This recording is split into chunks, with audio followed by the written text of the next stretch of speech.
Hello, welcome and welcome back to Rubavu by Andisa YouTube channel. Ni buri mushya ukandi subscribe ukore no kunzogera.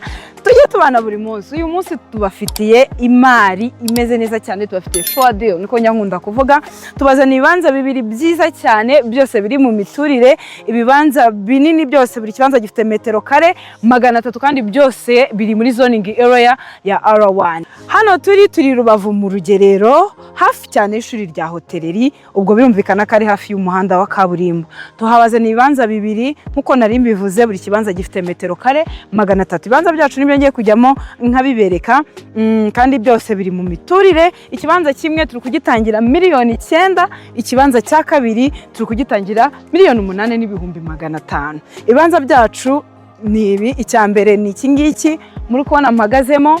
Ikibanza cya kabiri nacyo biregeranye neza, buri kibanza nkuko nabivuze gifite metero kare 300. So urabona ko ari quartier ikomeje gutera imbere, kandi biroroshye kuba wagera kuri ibibanza byacu kuko ari moto irahagera, imodoka yahagera, na ahantu heza cyane. Nkuko nabibabwiye rero ni hafi neza ishuri rya hoteleri, ni hafi y'umuhanda wa kaburimbo birumvikana, ndetse akaba ari muri quartier nziza iri kubakwamo ndetse yanubatswemo nandi mazu menshi kandi meza cyane.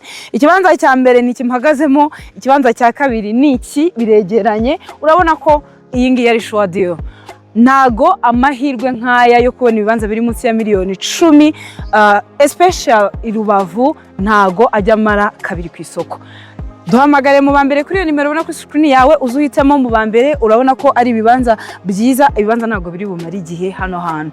Kuri miliyoni 9 na miliyoni 8,500 turahaguhereza. Niba wajya gutekereza ko utabona ikibanza kiri munsi ya miliyoni 10 noneho kiri mu miturire kandi kiri mu karere ka Rubavu, aya mahirwe ntagucike kuko ntago amara igihe kinini ku isoko. Uduhamagare cyangwa utwandikire. Ushobora kudusanga ahantu dukorera mu mujyi wa Rubavu, mu nyubako izwi nka etage yo kwa Habibu. Dukorera muri floor ya mbere, ko yubatse iruhande rw'isoko. So Rubavu by Andisa Limited ni company ya mbere yonyine ikorera mu ntara y'Iburengerazuba, especially mu karere ka Rubavu no mu nkengero z'akarere ka Rubavu.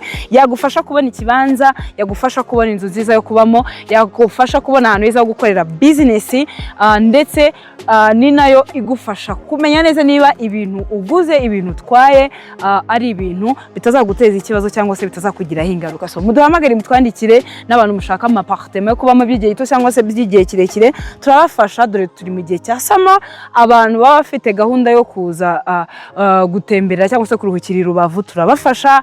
Abantu baza muri honeymoon bashaka ama appartement yo kuba barimo turabafasha, n'abandi mwese mukeneye ama service atangwa na Marie Estate turabafasha. Muduhamagare, mutwandikire cyangwa mudusanga ahantu dukorera tubafashe. Rubavu by Andisa Limited, your trusted real estate partner, we always here for you.